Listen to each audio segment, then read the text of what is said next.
Bonsoir à toutes et à tous, bienvenue chez Tel Quel.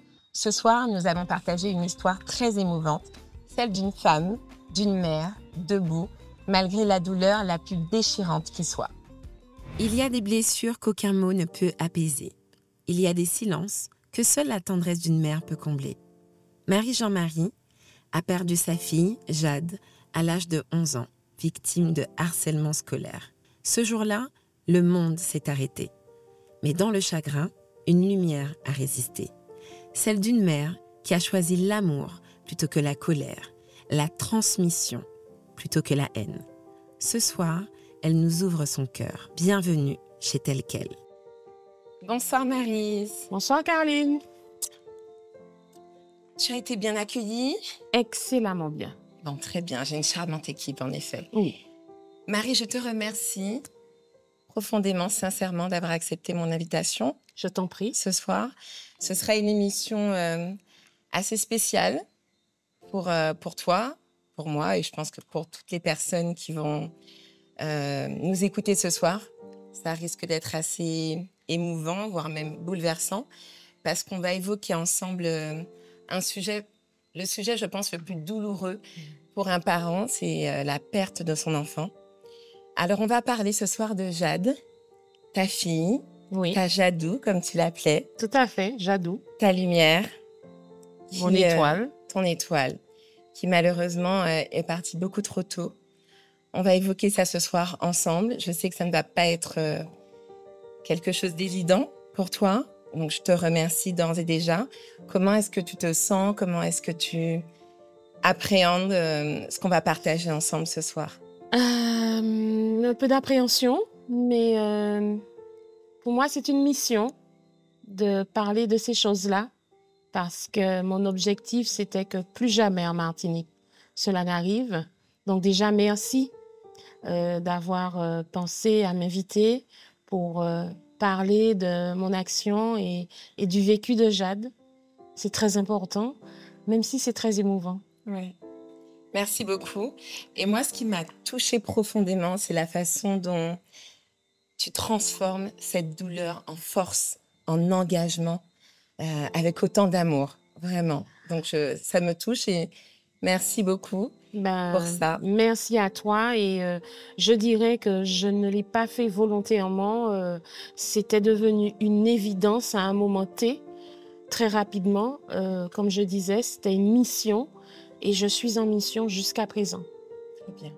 Je te propose qu'on parle un peu plus en détail de cette mission. On va aller dans mon joli petit canapé douillet qui nous attend.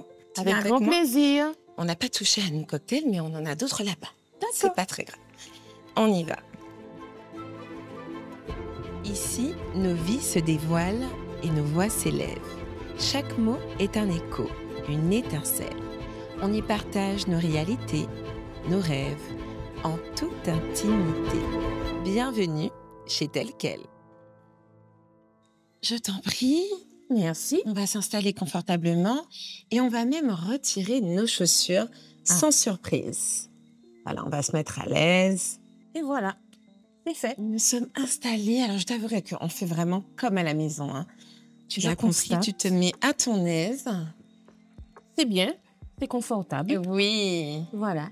Alors, Maryse, avant que tu partages ton histoire avec nous, celle de Jade, j'aurais aimé découvrir l'objet mystère que tu nous as ramené ce soir.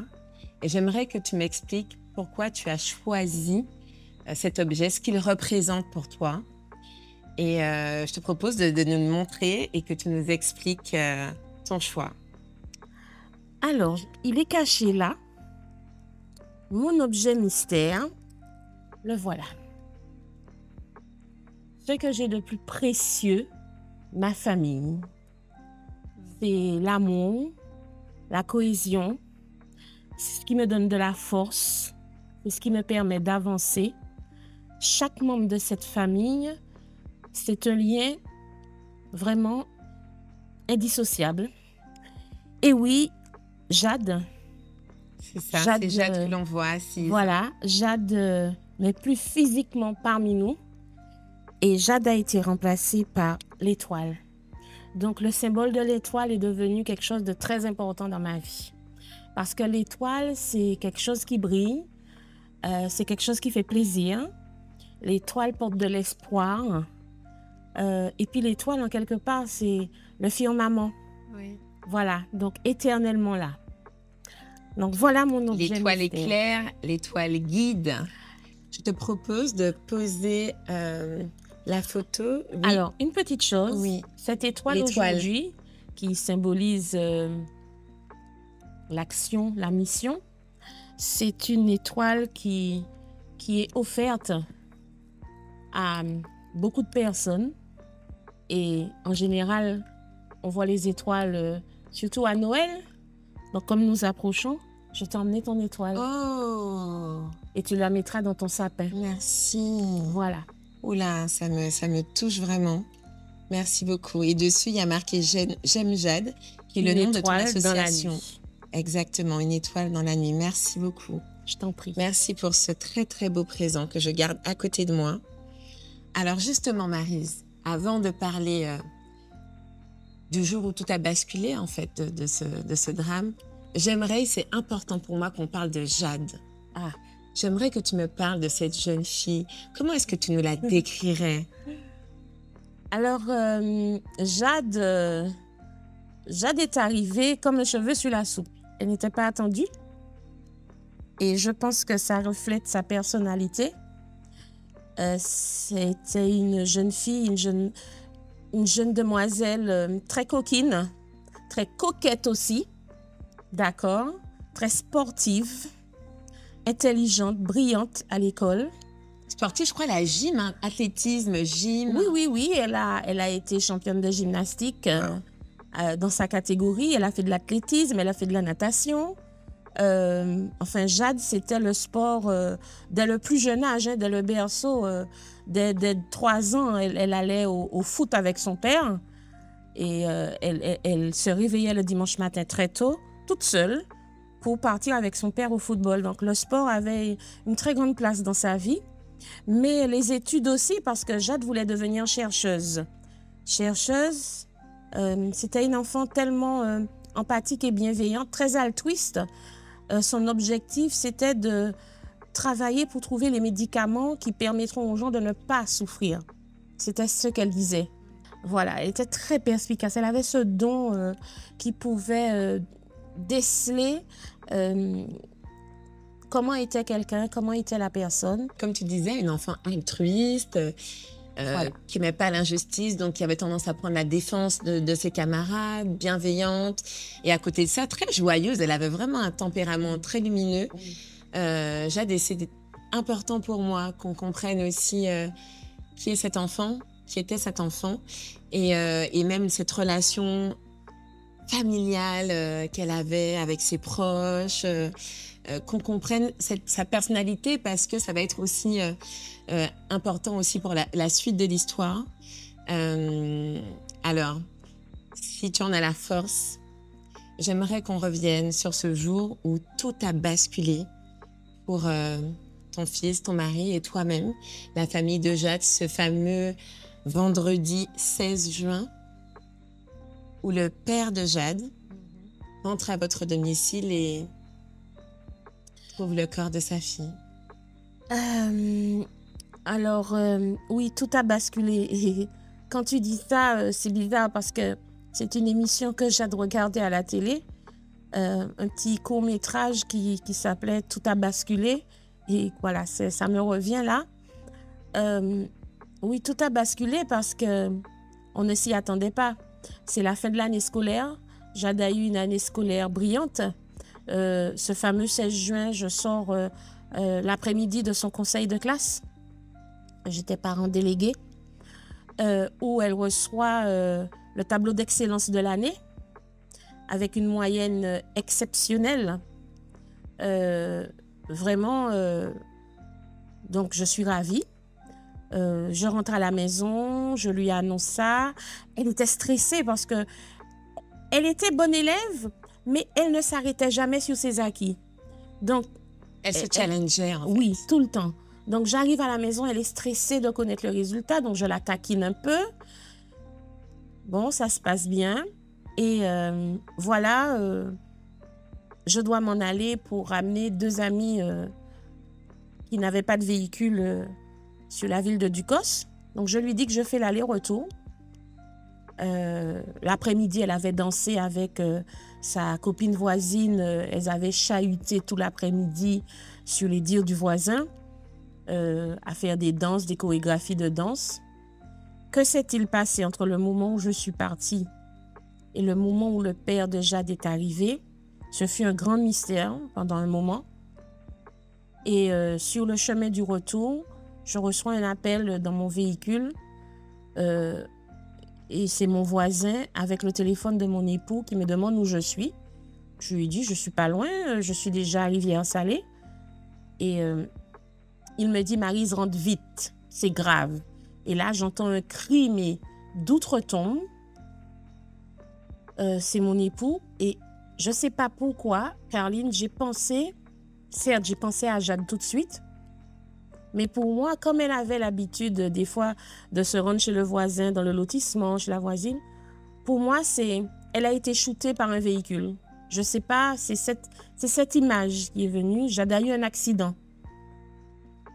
Donc, je suis rentrée en 4e vitesse. Et là, j'ai trouvé de la lumière partout chez moi. Mon mari qui crie, Et je rentre dans le salon. Nous avions une lauveuse dans le salon. Et je vois Jade allongée et mon mari qui essaie de la ranimer. Et là, mon monde s'effondre. Je ne comprends pas ce que Jade fait là. Je prends le relais des soins pour faire du bouche à bouche et tout. Appeler les secours, qui pour moi ont pris beaucoup de temps à venir. Je suis partie comme une folle dans le lotissement parce que dans mon lotissement vivent des médecins. Donc j'appelle, mais personne ne répond. Et quand ils arrivent, les secours laissent la place. Entre-temps, la nouvelle s'est propagée qu'il y a eu quelque chose chez Maryse et Gilles Jean-Marie. Donc du monde qui arrive en masse. Mais moi, je suis rassurée quand je vois les secours parce que je me dis qu'ils prendront le relais jusqu'au moment fatidique où on me demande de venir embrasser ma fille parce que c'est fini.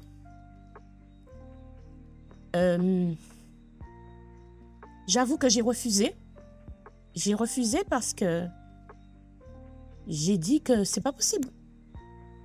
Et c'est mon époux qui me dit oui, c'est fini. Et là, c'est la sidération, c'est l'incompréhension. Et je me demande, mais qu'est-ce qui s'est passé? Et voilà, son père est rentré. Il a trouvé la maison allumée partout, alors que Jade n'allumait pas toutes les lumières. Toutes les lumières étaient allumées. Et mon époux, lorsqu'il est rentré, il a bien vu une ombre derrière un poteau de la terrasse. Mais comme ils avaient l'habitude de jouer à cache-cache, donc pour lui, c'était un jeu. Donc il est rentré dans le jeu. Donc il a pris le temps par la porte de la cuisine. Il n'est pas rentré par l'entrée principale. Il a fait comme s'il ne l'avait pas vu pour jouer, pour entrer dans son jeu, m'explique-t-il. Et quand il voit que Jade ne revient pas vers lui, parce que bon, là il sort et il trouve Jade pendue. Et là, son monde s'effondre. Et donc c'est le papa de Jade qui la décroche alors. Et c'est le papa de Jade qui la décroche. Je n'étais pas présente, j'étais sur la route. Et c'est son père qui malheureusement gardera toujours cette image en lui. Je n'aurais jamais imaginé l'espace d'un seul instant que ça puisse m'arriver à moi, à ma famille. Jamais. Pas avec la vie que je menais avec ma famille, avec mes enfants. Et avec la relation que vous aviez avec Jade. Alors, ce qu'il faut comprendre, c'est que... Ce qu'il faut dire, c'est que l'enquête, elle va durer plusieurs mois. qu'il y aura beaucoup d'incompréhension, mais très vite, on vous dit, on vous explique que Jade, en fait, était harcelée à l'école, Oui, quelques jours après. Oui, je l'apprends. Jade est décédée le vendredi. Je l'apprends le mardi de la bouche des gendarmes. C'est les gendarmes qui nous convoquent et qui nous annoncent. Ils nous mettent dans 2 salles séparées, père et mère. Et ils nous annoncent que Jade était une élève harcelée depuis plusieurs mois. Qu'elle n'en avait pas parlé parce que pour elle, c'était une gêne, une honte. Qu'elle disait, et ce sont ces mots, qu'elle allait gérer ça. Je vais gérer ça.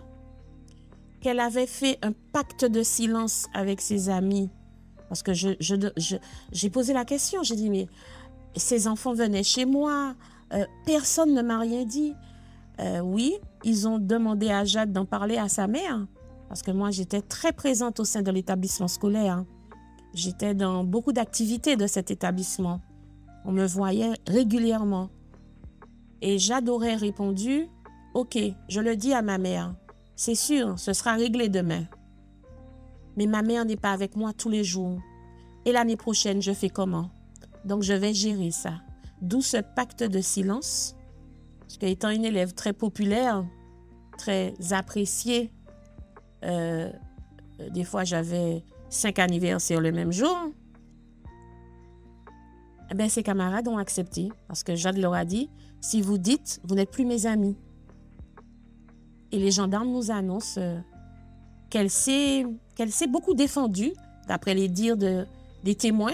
Elle se laissait pas faire, c'était pas son Elle se laissait tempérament. pas faire. Il y a même un garçon de 5e qui disait, quand je la voyais, je me demandais, moi je suis un garçon, je me demandais comment elle faisait, je n'aurais pas pu. Il n'aurait pas tenu. Il n'aurait pas tenu. Et alors qu'il était en classe supérieure, il était plus grand. Alors, j'ai plusieurs choses qui me viennent, mais ce qui m'a interpellée, moi, très rapidement, c'est que souvent, dans l'inconscient collectif, on se dit que les enfants harcelés sont souvent des enfants introvertis, un peu seuls dans leur coin, qui sont un peu... qu'on pourrait prendre facilement à partie. Et en fait, Jade, elle ne correspond pas du tout à cette espèce de profil type de l'enfant harcelé. Jade était populaire, Jade était joyeuse, lumineuse, elle avait des amis. C'est quelqu'un qui était pleine de vie. Donc en fait, ce qu'on comprend aussi, c'est que ça peut arriver à tout le monde, quelle que soit la personnalité Tout à fait. de l'enfant. Il n'y a pas de profil type. Exactement. Il n'existe pas de profil type. Il faut dire que le harcèlement de Jade a commencé justement parce qu'elle aurait défendu une camarade de classe. Et elle aurait menacé les auteurs de violences de les dénoncer. Et de ce fait, elle est devenue la victime, la proie. D'accord? Et en même temps, simultanément, il y avait une élève qui avait décidé de faire de Jade sa chose. Et comme Jade avait refusé et finalement l'avait mise en quarantaine, eh bien, voilà, cette jeune élève à l'époque, eh bien, et j'ai retrouvé plein de petits mots après dans les cahiers de Jade, commençait à l'insulter, commençait, voilà, à lui dire des choses. Et elle s'est accrochée à ce groupe de harceleurs et harceleuses et ça a fait un tout, quoi. Ouais. D'accord? Il y a un élément quand même important quand tu me parles de Jade, de sa posture à l'école, sa lutte contre les injustices. Elle avait quand même un tempérament. Si. Et on se dit comment une enfant qui était tellement aimée, accompagnée, entourée, a pu décider d'elle-même, en fait, de se suicider, en fait. Et quand tu me racontais cette histoire, j'ai compris que ce n'était pas réellement un suicide. Je ne sais pas si tu veux en parler, mais en fait, c'est vraiment le harcèlement qui l'a menée à cet acte. Elle a reçu un appel, en fait, entre le moment où tu es partie et que son père rentre.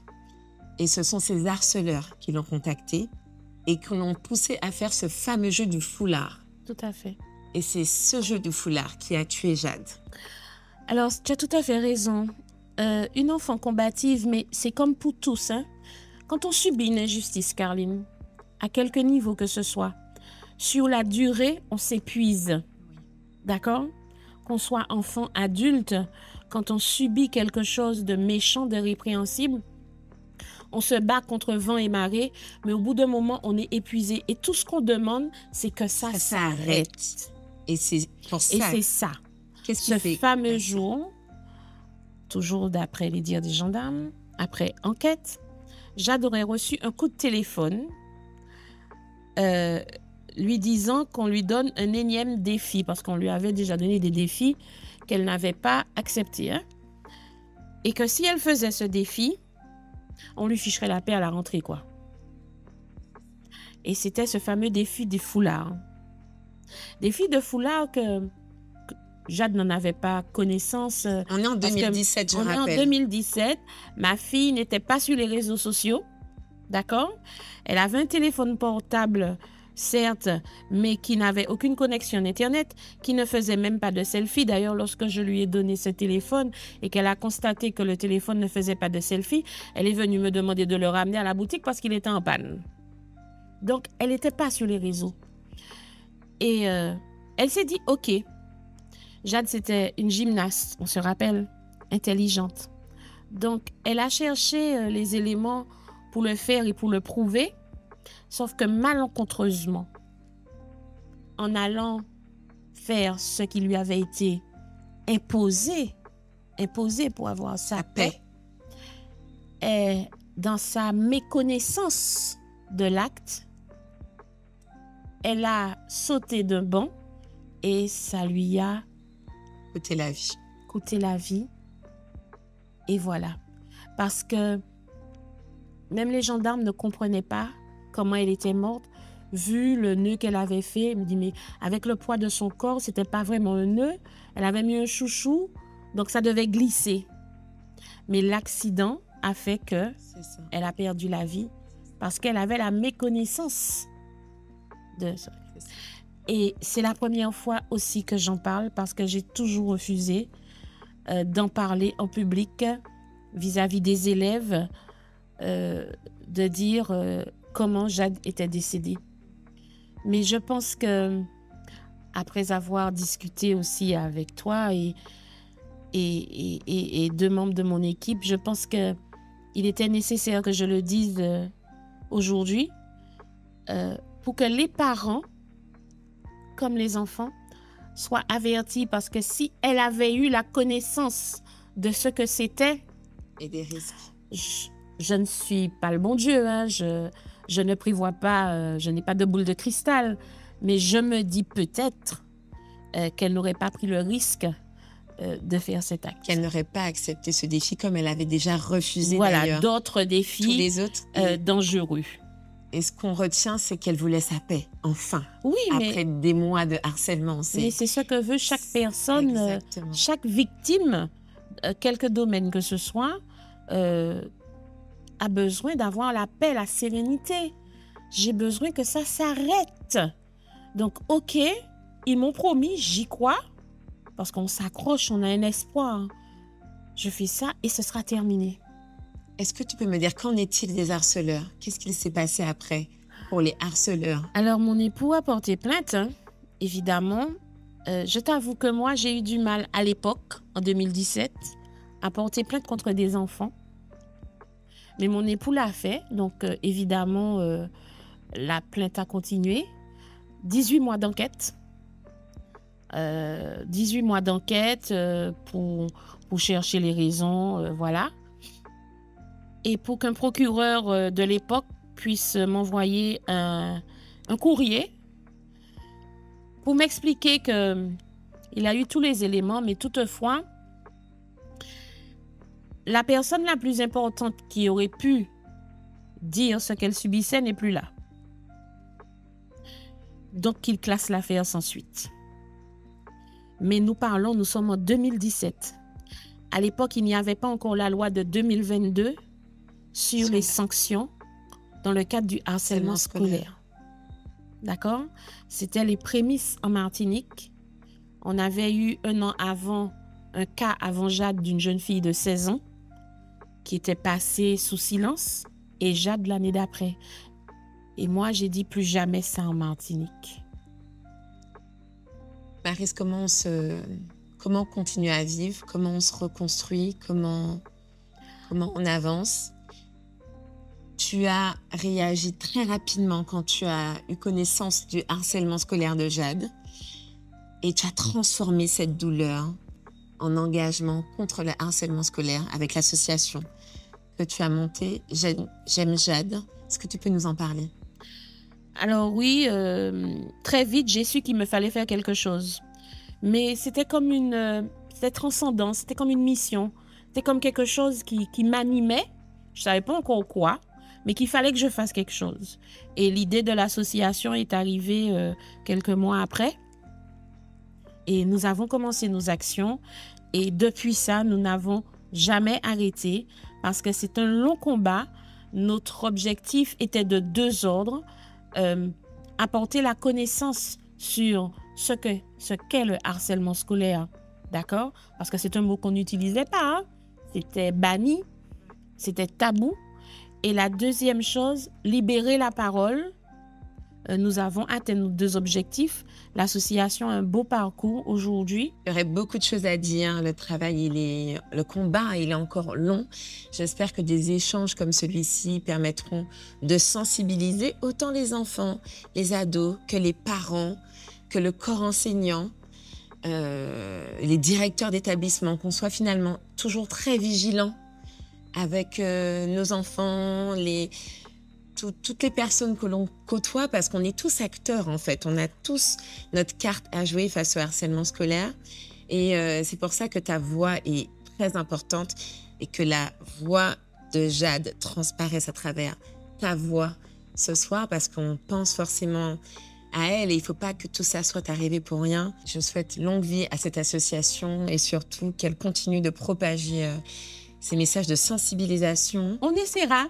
Parce que c'est difficile. Et que vous ne soyez pas, alors vous n'êtes pas seul à le faire, mais qu'on soit de plus en plus nombreux à le faire. Et en parlant de messages portés, j'ai mon invitée précédente qui t'en a laissé un dans cette petite enveloppe. Ah. Alors, je ne sais pas si tu connais cette nouvelle tradition dans l'émission, c'est qu'on demande, et tu vas le faire aussi tout à l'heure, à l'invitée précédente de laisser un message qui fait écho à ce qu'elle vit, son parcours de vie, quelque chose qu'elle veut transmettre à une autre femme. Et elle le fait sans savoir qui est l'invitée suivante. Ah. Donc, j'ai mon invitée précédente qui t'a laissé un petit mot dans cette enveloppe. Tu peux l'ouvrir, voilà. Tu l'ouvrir, tu l'ouvres, tu peux retirer le petit nœud. Tu vas découvrir. C'est joli, hein? Oui. J'espère. On a fait un beau petit nœud. Je me dis que le mot doit être très précieux. Voilà, alors ça peut être un mot, une phrase, on ne sait pas. Wow. Est-ce que tu peux lire le message à haute voix? Et je te dirai... L'invité ne savait pas que c'était moi. Non. Non. Parce que je ne t'avais même pas encore contacté quand j'ai tourné cette émission avec l'invité. Je peux lire? Oui. Ça m'aime beaucoup. Il n'y a rien que l'amour ne puisse transformer. Tu vois, je commence avec le mot amour dans cette émission. Et je pense que ce mot m'était vraiment dédié. Et je suis tout à fait d'accord. Il n'y a rien que l'amour ne puisse transformer.